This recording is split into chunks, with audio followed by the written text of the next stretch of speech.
the one thing that we can change is our activities. We can't change the way the world is. We can't change other people. We can't change the laws of God or the laws of nature. We can't overcome the influence of time. It's going to happen. But we can change our activities. We can change what we eat, how we work, how we dress, how we think, what we do with our work, the results of our work, our attitude towards other people, towards God. We can change all these things. It just requires knowledge. So once we have that knowledge, we have to act on it. We have to do something. We have to make some changes in our life. And I know it's difficult. I know 99.99% of most people, they do things the other way.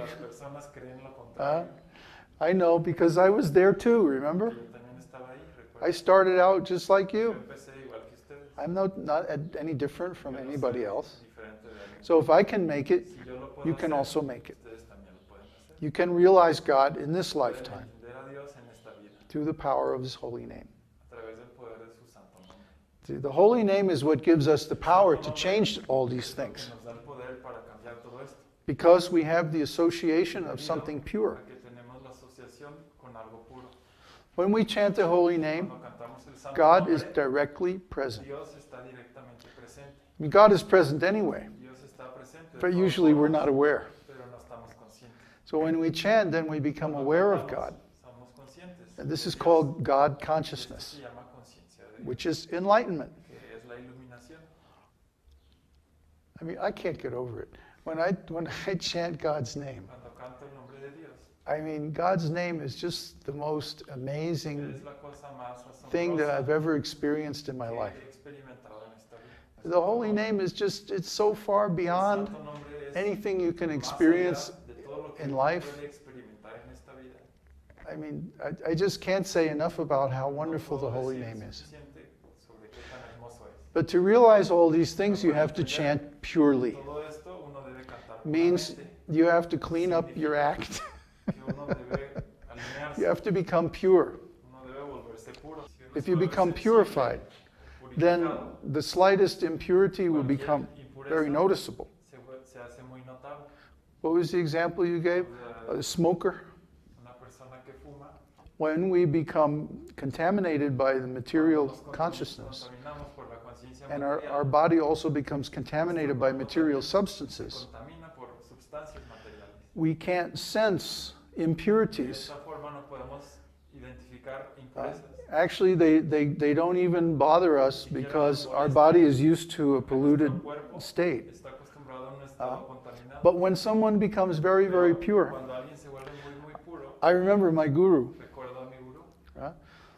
One time he was trying to sleep in the temple, and he couldn't sleep. And he rang the bell for his servant. The servant said, "What do you want?" And so he says, "There's a water dripping in the faucet. Please turn it off. I can't sleep."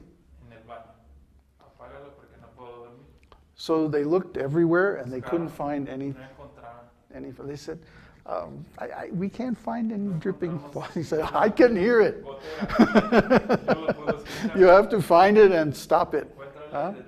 So it took 10 men searching the whole building until finally, in some closet in the back end of a dark hallway where nobody ever goes, there was a sink, there was one faucet dripping. And he heard it and it kept him away. Prabhupada was incredibly sensitive like that. Whenever he came to a temple to stay, I remember this very clearly because I had to do it. We had to clean his room 5 times just to get all the smells and contaminated things out of that room. Or he would come and say, "Clean this room, it smells." Yeah. Because if someone who was not clean had been in that room 2 weeks before, he would know. Now I'm getting like that. Someone was complaining because I said, I don't like that cologne you're wearing. Yet we find again and again and again in teaching spiritual things that if a person doesn't purify themselves according to these standards, they always misunderstand the philosophy. A person needs to be pure at heart to really understand God. You can hear the words, okay, or read the books, but to get it in practice requires purity. Prabhupada used to give the example that a dog is an animal in the mode of ignorance. So when you see a big dog, he may be very powerful and strong, but what does he do with that power? What does he do with that strength? Everything he does is contaminated. Everything he does is something unspiritual and wrong. But a lion or a tiger is an animal in the mode of passion. So everything they do, even though they're very strong, right, it causes harm and suffering to other beings. They're very lusty also.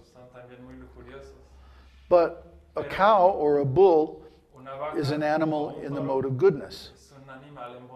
So they are very strong, but their strength is controlled. I know because I used to live on a farm with over 100 cows, and we managed them according to Vedic principles. So we never killed the cows. Each bull had his own pasture and several cows, and they were very happy. When we do things according to the instructions in the Vedas, we find that everything works exactly just like a scientific formula. Even though it may seem that we're being unreasonable or setting too high of a standard, we do it because we know by experience that's what works. And if people don't follow the instructions, they can't understand the philosophy. They can't put it into practice. So this goes back to my favorite saying, you get what you pay for. Somebody was complaining, why does it take so long to realize God? I think they were referring to my story about 6 months of chanting. He happened to be a doctor. So I said, well, how long did it take you to become a doctor? 10 years. What's more important? Our professional qualification or our spiritual qualification? You can't take it with you. All the work that we do in the material world, we can't take it with us.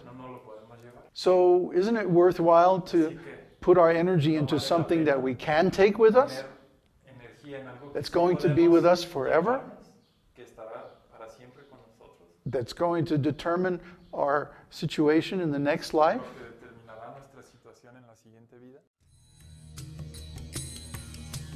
Om Namo Bhagavate Vasudevaya. Om Namo Bhagavate Vasudevaya. Om Namo Bhagavate Vasudevaya.